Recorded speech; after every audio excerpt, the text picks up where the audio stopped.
This is Paul Stanko. And Thatcher Robinson. And we're from Superior the Movie. And Brave New Hollywood, you guys are big, but... You're no superior. Tell us how this film came your way. Ed and I had gone to school together at the University of Southern California, and Ed had this incredible idea for this film, and he actually surprised me. We met up in a bar in downtown Los Angeles, and he was like, "Hey, I just want to talk to you, catch up with you, see how you're doing." And he had brought me there to offer me a part in this film, which I was ecstatic about. And actually, the beautiful coincidence was the table we were sitting at had a map of the United States on it. And so he showed me from California, Los Angeles, all the way up to Calumet, Michigan, the route we were going to take and where it was going to take place. I also learned that this is the state of Michigan. It's shaped like a mitten.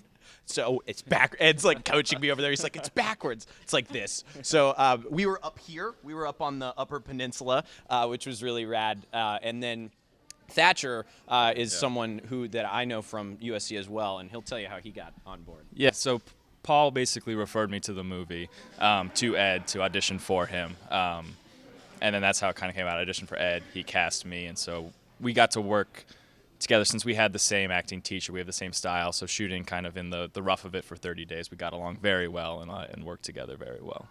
A few years ago at a Thanksgiving dinner with a bunch of my extended Benda family, my Uncle Carl told the story of how he took this 1,300-mile bike ride back in the summer of 1971. And I was so fascinated by kind of the drive and the passion and the sense of adventure it took to go on this journey that's what made me want to tell that story.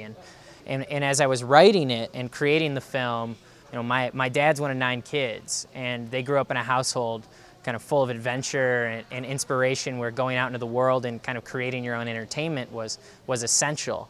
And what this film became was an opportunity to kind of build this patchwork quilt of a bunch of stories and anecdotes from their childhood.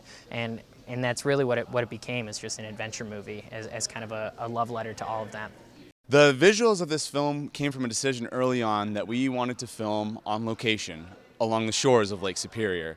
So instead of faking it somewhere, we took the entire crew and we drove up to the Upper Peninsula of Michigan, and we filmed, right about there. Yep. And so we actually filmed on location. So it was incredible to film up there, because everywhere you look is nothing but beauty. So for me as a director of photography, it was pretty nice to location scout and find the locations that Ed and I both wanted, because they were all beautiful.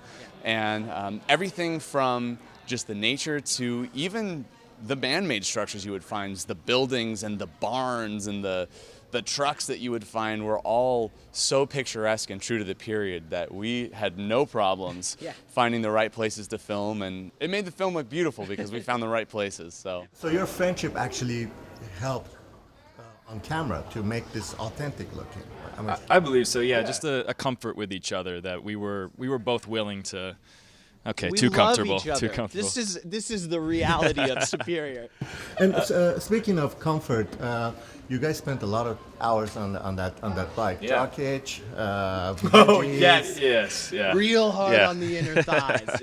It was funny. The first day we actually went to film, Ed put us through the ringer, and we rode, I'd like to imagine 1,000 miles that first day, but it was really probably more like 20 or 30, which is a lot on a bicycle when, I don't know about you, but I have not been training for the Tour de France. No. So it was one of those. We know in the movie we weren't prepared for it, so we didn't prepare for it, by riding bikes. So that was it, yeah. And hopefully you'll get to see that sweat, all of those toils, those tears, those are all real. It was difficult. We rode, how much did we ride I think in total about 300 miles over the course of the shoot.